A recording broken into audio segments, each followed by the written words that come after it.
네, 안녕하세요. 법률연구소 2025년 세 번째 시간입니다. 오늘 좀 여러분들하고 밀접하게 관련이 있고 다른 한편으로 보면 이제 일상에서 많이 만나는 주제, 그리고 앞으로 미래에도 좀 고민해봐야 될 주제, 이런 주제를 가지고 오늘 한번 이야기를 나눠보도록 하겠습니다. 오늘 법무법인 율촌의 김준리 변호사님 나오셨습니다.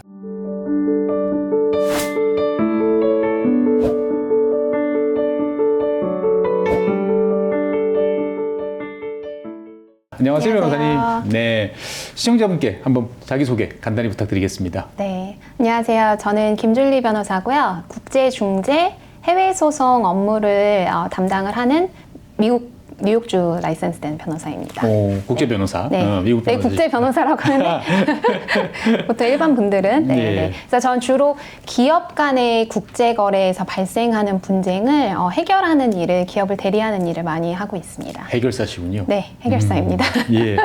그런데 이제 오늘 말씀하실 주제는 이제 그거와 넓게 보면 관련이 있습니다만 어떻게 보면 조금은 좀 거리가 있는 주로 이제 인공지능 AI와 관련된 사항을 오늘 좀 말씀해 주실 것 같은데, 사실 저 같은 경우는 최근 들어 이제 이 친구 없으면 일하기가 좀 어렵다. 그렇죠. 라는 생각이 드는데 변호사님께서도 많이 쓰고 계신가요?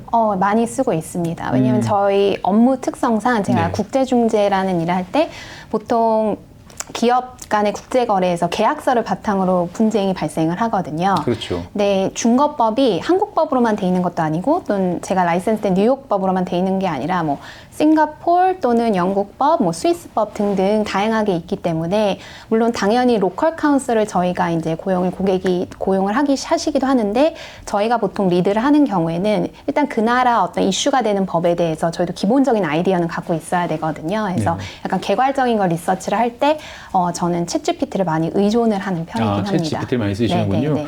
사실 저 같은 경우는 이제 클로드를 이제 많이 쓰는데 네네. 이야기를 하다 보면 이 친구들이 정말 이제는 인턴 수준을 넘어서서 되게 똘똘한 친구를 옆에 두고 수시로 이제 상의하면서 네. 이제 해나가는 것 같은데 주로 이제 쓰시다 보면 큰 불편 없으세요? 불편은 아니고 그 역할을 70% 정도만 저는 한다고 보고, 나머지 30%는 제가 메꿔야 된다고 생각을 하고요. 네네. 한 예를 들면은 뭐 스위스 최근에 했던 거, 조사했던 거 제가 중에서 스위스에서의 시효에 관련된 거를 시효. 법을 조회를 하는데 이제 조사를 하는데, 개괄적인 것보다 인트로 레벨에서는 대체적으로 정확해요. 근데 이제 판례로 들어가면은 링크를 누르면은 분명히 그 챗GPT가 줬던 답이 말했던 그 판례는 없더라고요. 예, 그래서 이제 맞아요. 소스가 정확하지가 않은 거죠. 그래서 일반적으로 거의 보통 hallucination이라고 하는 네. 그거를 많이 보기도 했기 때문에 항상 더블 체킹을 해야 되죠. 그렇죠. 네. 어떻게 보면 일이 더 많아진다라는 생각도 드는데 네네. 다른 한편으로 보면 저 같은 경우는 이제 양이 많거나 아니면은 이제 이거를 이런 스타일로 좀 빨리빨리 작업을 하고 싶을 때 이걸 참조해서 이런 네. 스타일로 좀 만들어 달라 이러면 네. 또 되게 잘하더라고요, 보니까. 네네. 그러니까 레퍼런스가 정확하면은 일을 잘하는데 맞습니다. 그냥 막연하게 해달라 그러면은 자꾸 이제 사람처럼 꾀를 자꾸 부리는 게 AI인 것 같은데, 맞습니다. 오늘 이제 말씀하실 이제 주제는 주로 이제 AI와 저작권 이제 관련한 사항입니다. 사실 이제 요즘 그 AI는 다 LLM이라고 해가지고 뭐 이제 대형 그 랭귀지 모델이라고 보통 이야기를 하는데, 이게 주로 학습시키는 거죠, 보면은. 예, 이 학습시키다 보니까 인터넷에 많은 자료를 뭐 어떤 형태로든 이용해서 네. 공부를 해야 되는데, 그러다 보니까 이제 저작권 관련 소송에 휘말리는 경우가 많아져서 오늘 이제 김 변호사님과 이 이야기를 좀 해보려고 합니다. 사실 이제 통상적으로 뭐 AI 학습 그러면 인터넷에서 많은 자료를 토대로 해가지고 똑똑해지는 과정을 이제 거치게 되는데, 이게 저작권법 상하고 이제 네. 뭔가 문제가 있다, 네. 갈등을 빚고 있다 이런 얘기가 종종 나오는데, 어느 관점에서 이게 좀 문제가 되고 있나요? 일단 AI 툴을 이용한 저작권법 이슈, 학습 면에서도 이슈가 될 수가 있겠고요. 그 결과물 또는 파생물에 대해서도 이슈가 있을 수가 있는데, 크게 한 3가지 면에서 볼 수가 있을 것 같아요. 그래서 지금 박사님께서 말씀해 주신 대로 데이터를 학습을 하는 데 있어서 위반이 없는지, 왜냐하면 학습을 할 때 당연히 그 모든 자료의 소스를 다 카피라이트 저작권이 있을 텐데 허락을 받고 학습을 한 건 아닐 거예요, 아마.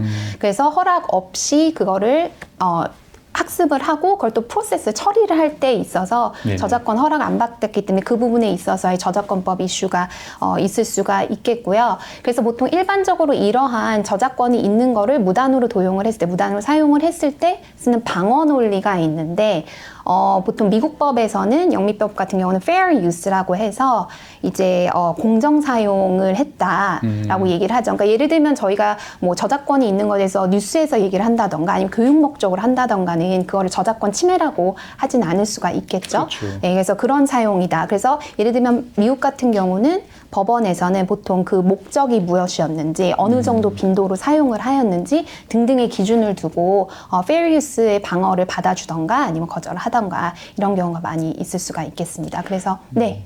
예, 사실 사람들 같은 경우는 이제 뭐 학습을 한다 하더라도 그 네. 분량이 제한돼 있고 네. 그렇기 때문에 이제 이게 큰 문제는 없었던 그런 콘텐츠까지도 지금은 이제 저작권법상의 여러 가지 문제가 이제 되고 있는 거죠. 네.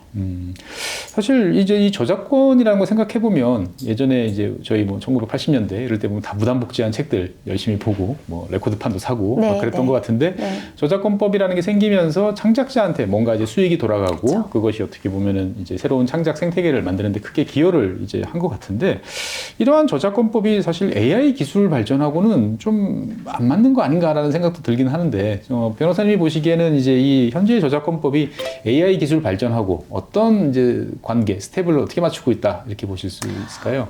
저는 지금 영향을 서로 주거니 받거니 하게 될 것 같습니다. 그래서 예를 들면은 법률적인 게 AI 툴에 영향을 주는 거를 예를 들자면은 그 어떤 식으로 저희가 질문을 하냐에 따라서 예를 들면은 결과물이 나올 수 있고 안 나올 수도 있거든요. 그래서 제가 며칠 전에 AI의 챗GPT한테 슈퍼맨이 커피 마시는 사진을 좀 만들어줘 라고 했더니 정책상으로 그런 그림을 줄 수는 없다라고 얘기를 하더라고요. 왜요?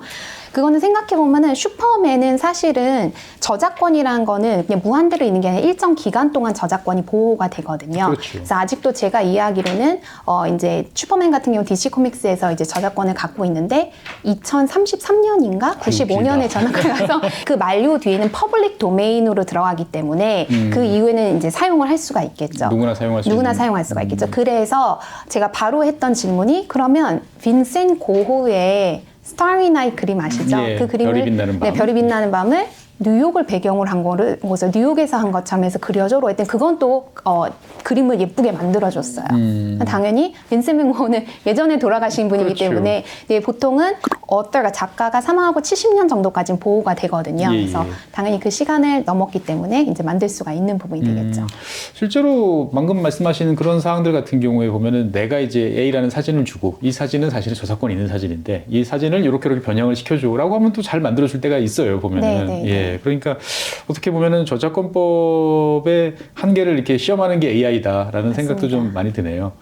사실 뭐 그런 면에서 봤을 때 최근에 재밌는 이제 소송이 나서 사실 요 이야기 하려고 네, 이제 네. 오늘 김 변호사님과 지금 이야기를 나누고 있는데 얼마 전에 이제 뉴욕 타임즈에 이어서 이제 월스트리트 저널 그리고 뉴욕 포스트가 이제 요즘에 뜨고 있는 이제 AI죠. 이 퍼블렉시티라는 이 AI 엔진을 상대로 해가지고 저작권 침해 소송을 이제 제기를 했는데 사실 이 소송이 뭐 왜 걸렸는지 그 다음에 이제 배경이 뭐고 핵심 쟁점은 뭔지 국내에서는 잘 이제 언론이 소개가 안 되고 있어가지고 네, 네. 한번 변호사님께서 깔끔하게 정리를 네. 해주시면 좋을 것 같습니다. 알겠습니다. 일단 지금 박사님께서 말씀하신 거는 Perplexity라는 AI 툴에 대해서 툴이 월스트리트 저널과 뉴욕 포스트의 모 회사로부터 소송을 당한 사건에 대해서 얘기를 하신 건데 잠깐 이제 Perplexity와 ChatGPT와 약간의 차이를 설명을 드리자면은 많이들 아시겠죠. 이제 유사성도 있지만 ChatGPT 같은 경우는 이제 LLM을 통해서 많은 것을 학습해서 주는 답이고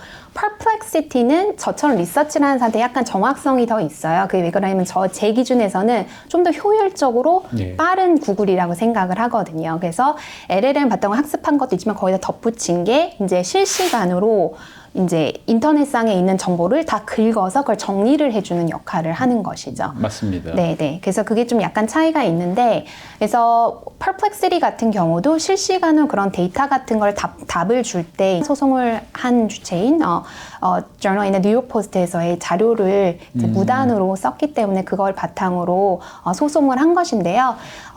이 청구인들의 그 서면의 요지를 보면은 결국에는 허락이나 보상 없이 사용을 했다라는 게 이 소송의 주요 쟁점 상황이 되고 있습니다. 그러니까 영리적 목적으로 어차피 이게 사용되고 있는데 네. 그냥 우리 자료를 마음대로 무단으로 사용하고 있다. 네. 그러니까 여기에 대해서 너희들이 정당한 대가를 내라. 맞습니다. 이렇게 봐야 되겠군요. 네, 네.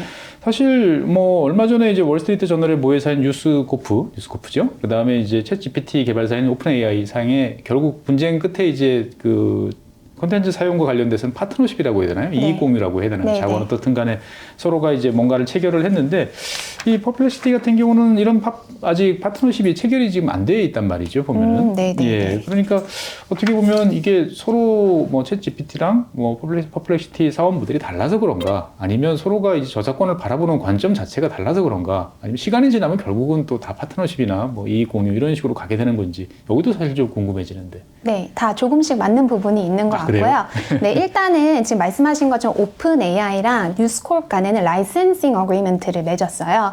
그래서 오픈 AI 같은 경우는 챗 GPT 같은 경우는 LLM 모델로 기존에 있는 정보를 학습을 하는 거기 때문에 네. 그거를 사용하는 그거에 대한 비용을 제가 알기로는 5년 동안 250밀리언, 그날 주가가 엄청 뉴스코프가 올랐다고 그렇겠네요. 하더라고요. 갑자기 이제 횡재 이익이 생기는 셈이니까요.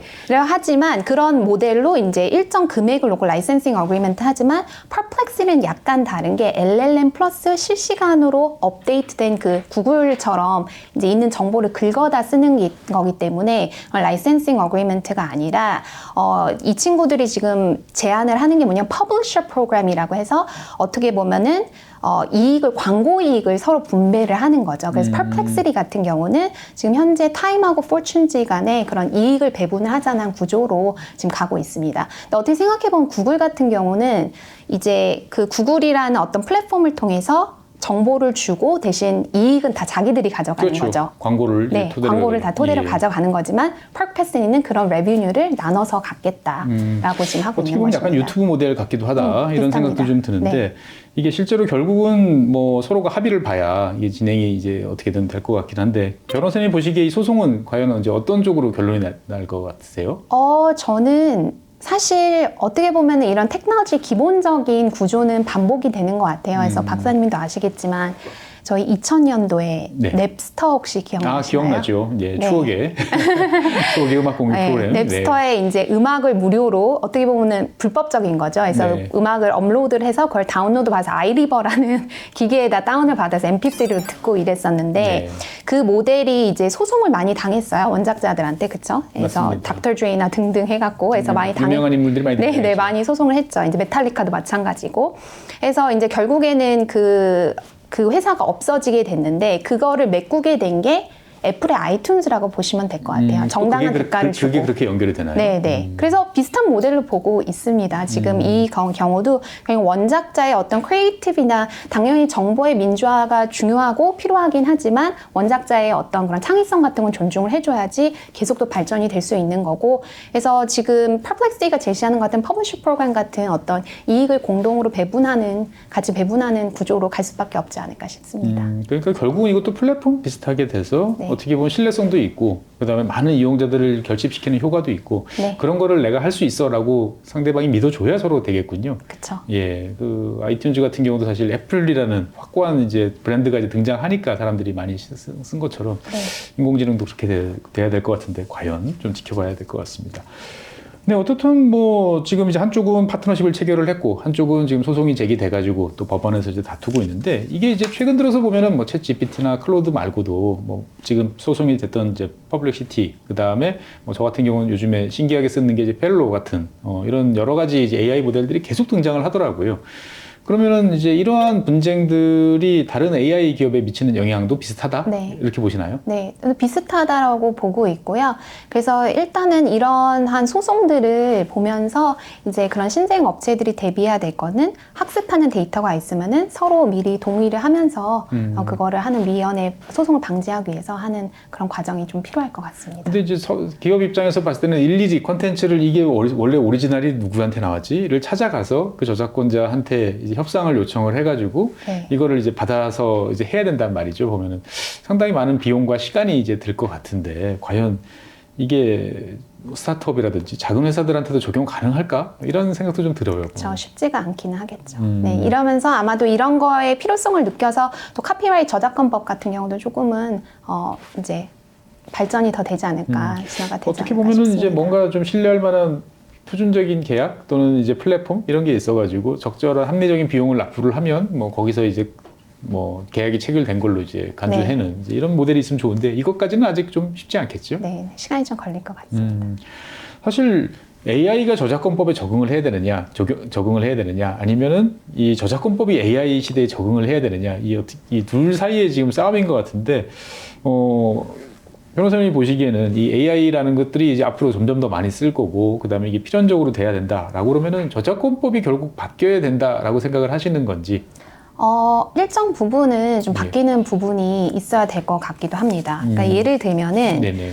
그러니까 서로 아까도 말씀드렸듯이 서로 영향을 주고받는데 한 예를 들자면은 현재 이런 경우가 있었어요. 이제 저작권은 누구에게 어떤 경우에 줄 수가 있냐에 대한 질문이 될 수 있을 부분인데요.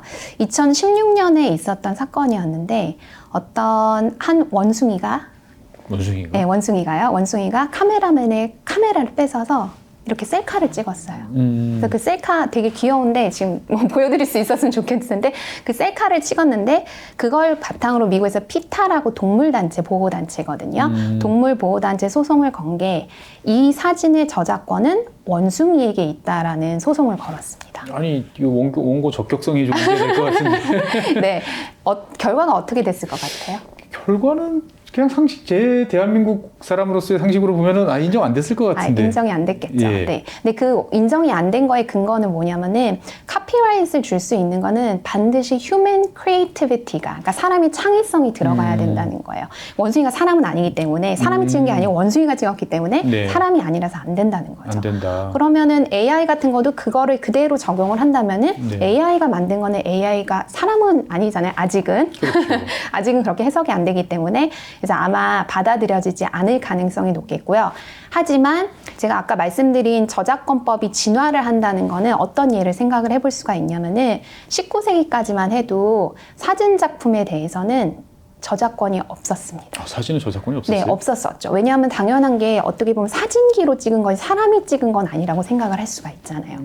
그러니까 그냥 있는 그대로 거울에 그쵸. 비춰놓은 거기 때문에 그쵸. 이거는 뭐 사람의 예술적 감각이라든지 네. 무슨 노력이라든지 이런 게 없다. 네, 그렇죠. 그래서 저작권이 없었지만 이제는 저작권이 있거든요. 그렇죠. 당연히 저작권이 있는 이유가 사진을 찍더라도 어떻게 보면은 우리가 피사체를 선택하는 거, 작가가 어떤 피사체를 선택을 하냐, 빛은 어떻게 하냐, 각도는 어떻게 하냐에 따라서 human creativity, 그러니까 사람이 창의성이 들어가는 작업이 되겠죠. 네네. 제가 연도는 잘 기억이 안 나는데 19세기쯤에 이제 그런 판례가 나왔습니다. 그래서 사진도 저작권이 있을 수가 있다라는 그런 판례가 이제 등장을, 사진도 있을 수 있다라는 판례가 등장을 했고요. 네네. 그래서 그런 면에서 생각하면은 어떻게 보면 AI로 나온 결과물도 이게 단순히 그냥 AI가 만들었다 생각 안 할 수도 있는 게 프롬프트를 다양하게 넣음에 따라 네. 전혀 다른 결과가 맞아요. 나올 수 사실 있는 그게 거죠. 아트거든요. 네, 특히나 그게 이제 뭐 아트죠. 달리 같은 경우로 이제 네. 그림을 그려달라든지 네. 아니면 최근에 소라 같은 경우로 이제 동영상을 만든다든지 하는 보면 저 같은 문외한이 보면 이거 그려줘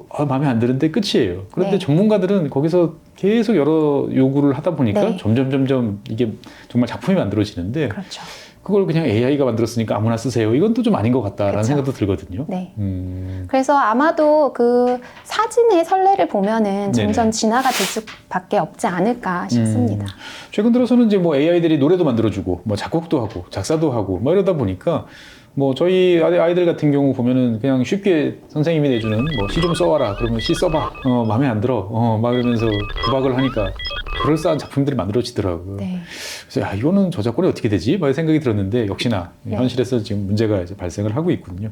우리나라에서는 이거와 관련돼 있는 뭐 비슷한 뭐 소송이라든지 뭐 갈등은 아직까지는 아직 미국처럼 메이저한 갈등은 없는 것 같고요. 네네. 다만 좀 슬프게도 좀 어떻게 보면 우리나라가 지금 반도체는 선진국이지만 AI는 후진국이라는 얘기가 들을 수 있을 정도 약간은 좀 뭐 동의하지 않으실 분도 있을 수가 있게 좀 약간 아직 후발주자인 면이 없지 않아 있어서 전부 뭐 미국 기업들이 개발한 네. 것도 사용하죠 보면. 네. 그래서 요즘은 이제 카피라이트 같은 것도 우리나라에만 국한돼서 해석이 될 게 아니라 인터내셔널한 그 보더로 왔다 갔다 하기 때문에 결국에는 AI가 미국에서 리드를 하고 있기 때문에 거기서 만들어진 판례나 어떤 카피라이트에 대한 것도 우리나라도 점점 따라가는 추세가 되지 않을까 싶습니다. 결국 이제 AI와 관련된 뭐 새로운 서비스라든지 뭔가를 이제 해보겠다라는 기업 입장에서 봤을 때는 저작권법들을 미리미리 좀 챙겨보고 네. 어떤 합리적인 방안이 있는지를 좀 고민을 해야겠군요. 그렇죠. 이게 쉬운 일은 아닐 것 같은데요, 보면은. 변호사님께서는 근데 이제 이 중재와 관련돼서 어떻게 보면은 이제 업무를 하시다 보니까 여기에 이제 관심이 가신 거죠, 보면은. 네, 그렇습니다. 실제로 이 AI를 사용했을 때 하고 그다음에 사용하기 전하고 이 중재 업무를 처리하시는 데 있어서의 업무 효율성이라든지 편의성이라든지 이 수치로 어느 정도 더 좋아졌다 이렇게 평가가 되시는지 궁금한데. 시간적으로는 일단은 제가 아까 말씀드렸지만 전혀 모르는 부분에 대해서 제가 학습을 좀 더 용이하게 할 수 용이하게 있다는 한다. 부분이 조금 더 좋아진 부분인 것 같고요. 그리고 시간을 줄여주는 부분은 아직까지는 아닌 것 같습니다. 왜냐하면 아직까지는 제 기준에서는 네네. 70% 정도밖에 안 되기 때문에 나머지는 제가 메꿔야 되기 때문에 그래서 조금 더 그래도 좀 더 완벽한 결과를 도출해내는 데는 예. 조금 더 도움이 되는 것 같습니다. 그 변호사님처럼 이제 자주 사용하시고 많이 쓰시는 분들한테 이런 질문도 종종 있을 것 같아요. 혹시 겁나지 않으세요? 뭐 이제 내가 어떤 하는 일을 이 네. AI가 대체할 것 같다라는 생각은 안 드시나? 뭐 이런 질문은 없을까요, 보면은? 아직까지는 제가 만약에 아직까지는. 주니어 변호사였으면 조금 더 걱정이 됐을 것 같은데 예. 또는 로스쿨 학생이었으면은 근데 아직은 좀 아직은 되진 않습니다. 저는. 예, 알겠습니다. 오늘 뭐 AI와 관련돼서 저작권 소송 그리고 이제 미국 소식이긴 하지만 조만간 우리한테도 영향이 미칠 것 같은 퍼플렉시티와 관련된 이야기를 중심으로 해가지고 여러 가지 이야기를 나눠봤습니다. 사실 AI 기술은 점점 발전하고 있고 저도 사용하다 보면 이제는 도구가 아니고 사람 같다라는 생각이 좀 많이 드는 이제 그런 상황이 되고 있는 것 같습니다. 그것과 관련된 여러 가지 이제 분쟁도 많아질 것 같은데 그때마다 혼자 끙끙거리지 마시고 저희 김준리 변호사를 비롯한 율촌의 많은 전문가 분들께 자문을 요청하시면 좋은 결과 그리고 좋은 사업 무대를 만들 수 있지 않을까 생각되는데 연락 오시면 잘 해주실 거죠? 당연하죠. 알겠습니다. 오늘은 김준리 변호사님 모시고 AI와 관련돼 있는 저작권 이슈에 관한 이야기를 나눠봤습니다. 다음 시간에는 새로운 주제로 여러분들 찾아뵙겠습니다. 지금까지 시청해주신 여러분 대단히 감사하고요. 나와주신 김준리 변호사님 고맙습니다. 감사합니다.